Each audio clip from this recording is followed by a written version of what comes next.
wabarakatuh. Halo, kami calon guru penggerak Angkatan 10 Kabupaten Deli Serdang akan melakukan demonstrasi kontekstual pada tugas modul 2.3 tentang coaching dalam supervisi akademik. Dalam hal ini terdiri dari observer atau pengamat, coach, dan coachee. Bersama saya Nazarul Ilham, saya dari SMA Negeri 1 Lubuk Pakam. Saya Ahmad Abdurrahman dari UPT SPF SMP Negeri 3 Lubuk Pakam. Dan saya Debbie Soraya Nasution dari UPT SPF Negeri 2 Lubuk Pakam. Baik, berikut tayangan praktik coaching dalam supervisi akademik yang akan kami lakukan. Selamat menyaksikan. Assalamualaikum Pak Najar. Waalaikumsalam Pak. Kabar hari ini sehat? Sehat Pak, Alhamdulillah. Bapak gimana Pak kabarnya Pak? Alhamdulillah sehat. Berkat doa Pak Najar. Alhamdulillah. Hari ini kan kita mau melaksanakan kegiatan supervisi coaching Pak Najar. Iya Pak.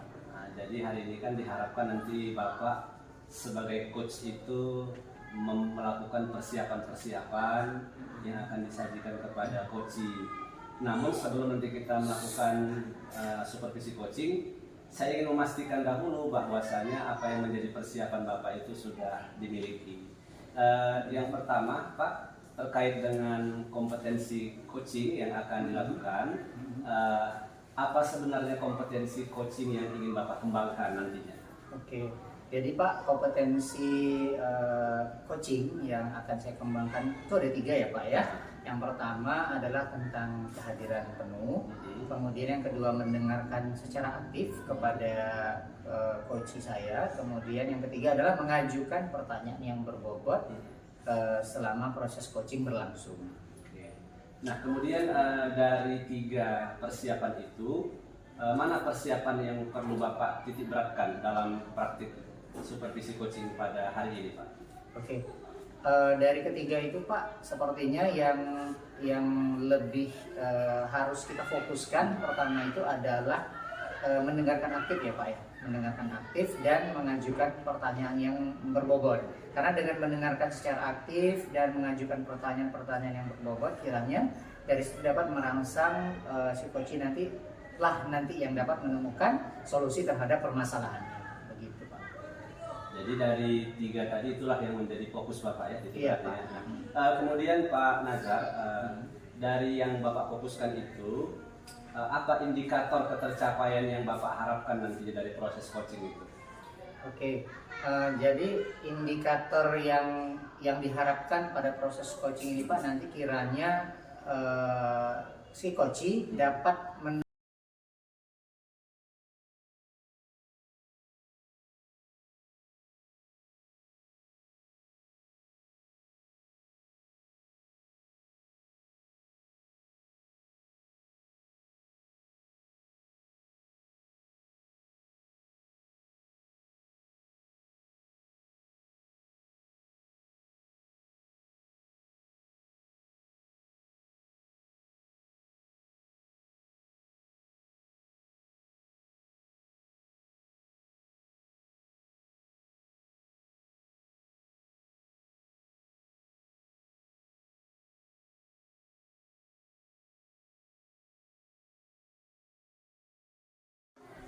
Assalamualaikum Pak Nazarul. Waalaikumsalam, Debbie. Gimana Bu kabarnya Bu?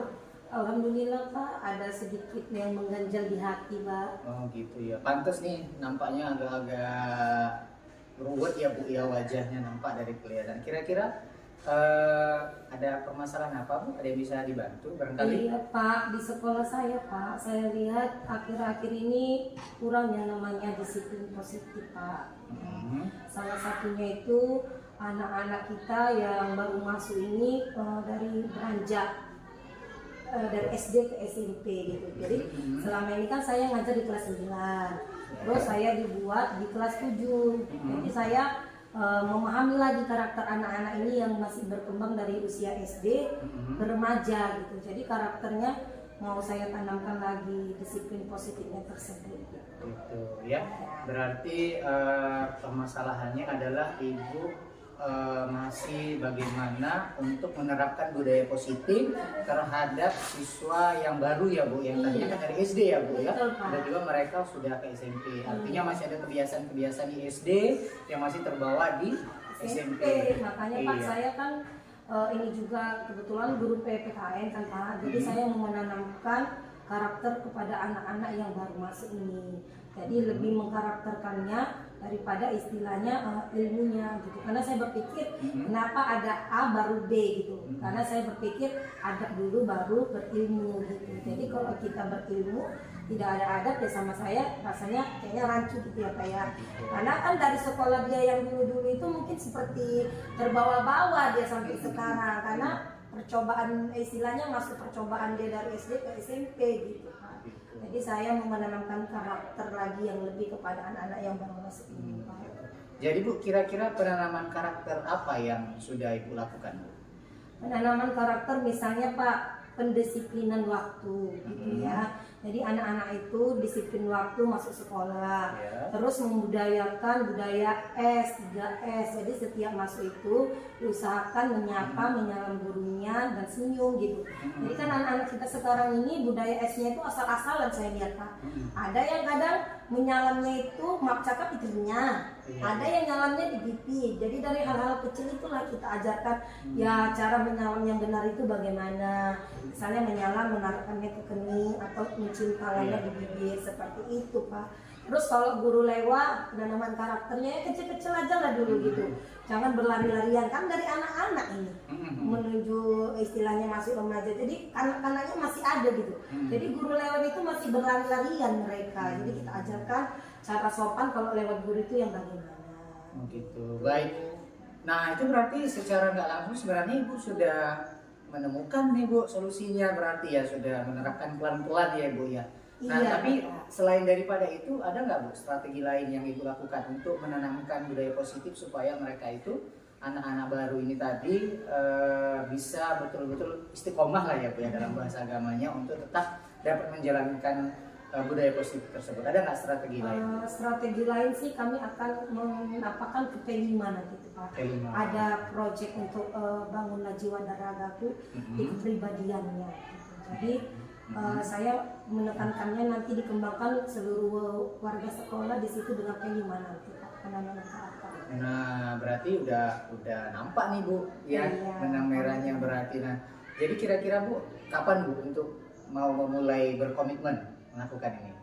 Ya kalau berkomitmen Pak sudah dari awal MPLS kan sudah ada di ini kan ya udah ada di dibudayakan gitu. Jadi ya berkomitmennya harus setiap hari dilakukan, jangan hari ini dilakukan besok-besok udah hilang gitu. Jadi berkesinambungan lah setiap hari gitu.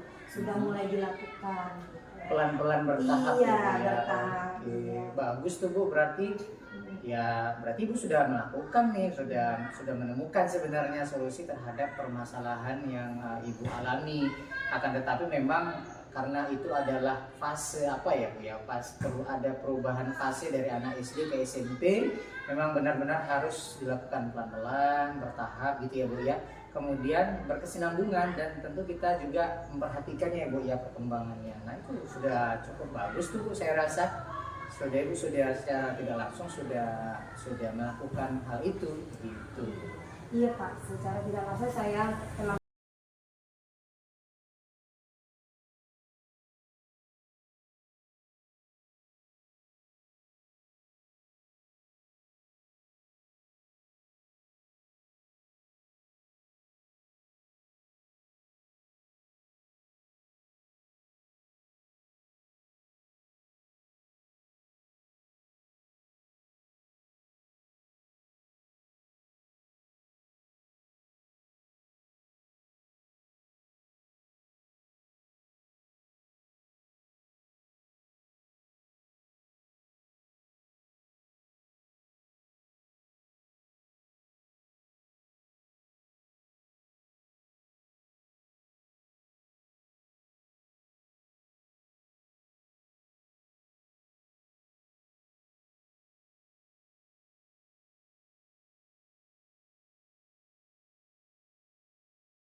Baik Pak Najat, tadi baru saja sudah dilakukan proses coaching, saya sudah mengamatinya. Alhamdulillah semuanya berjalan sebagaimana praktek coaching, namun yang namanya proses coaching ini kan ada pasca observasi dari yang sudah kita lakukan tadi. Yang pertama yang ingin saya tanyakan kepada Pak Najar itu apa saja yang sudah Pak Najar lakukan saat coaching yang terkait dengan indikator pencapaiannya tadi? Oke. Yang telah saya lakukan Pak, tadi ya alhamdulillah ya Pak ya, proses coaching berjalan dengan lancar. Yang saya lakukan, saya telah memberikan pertanyaan yang berbobot, kemudian posisi kehadiran penuh gitu ya Pak ya, dan alhamdulillah juga ketercapaian indikatornya itu tercapai Pak, tercapai dalam artian secara tidak langsung alhamdulillah si coach dapat menemukan sendiri solusi terhadap permasalahan yang dia alami begitu Pak. Kemudian dari yang sudah kita praktikkan tadi, yang sudah ada indikatornya, apa saja yang menjadi catatan-catatan Bapak terkait praktik coaching hari ini? Oke, yang menjadi catatan barangkali Pak, mungkin saya harus lebih banyak berlatih lagi, lebih memperhatikan lagi benar-benar sesuai dengan alur tirta itu tadi ya Pak ya. Mulai dari tujuan umumnya apa kan begitu ya Pak ya. Pandai-pandai mengidentifikasi permasalahan, kemudian melakukan rencana dan melihat tanggung jawabnya kan begitu ya Pak ya. Dan alhamdulillah juga ya mudah-mudahan itu menjadi catatan bagi saya ke depannya. Semoga saya dapat melakukan coaching sesuai dengan alur tirta yang sepenuhnya. Oke. Nah selanjutnya ini penegasan Pak Najar, penegasan bahwasanya dari catatan-catatan tadi mana yang menjadi bagian-bagian yang menurut Pak Najar itu perlu ditingkatkan. Oke, yang bagian yang perlu harus ditingkatkan barangkali Pak, melihat hasil daripada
demikianlah praktik demonstrasi kontekstual pada modul 2.3 tentang coaching supervisi akademik yang telah kami lakukan.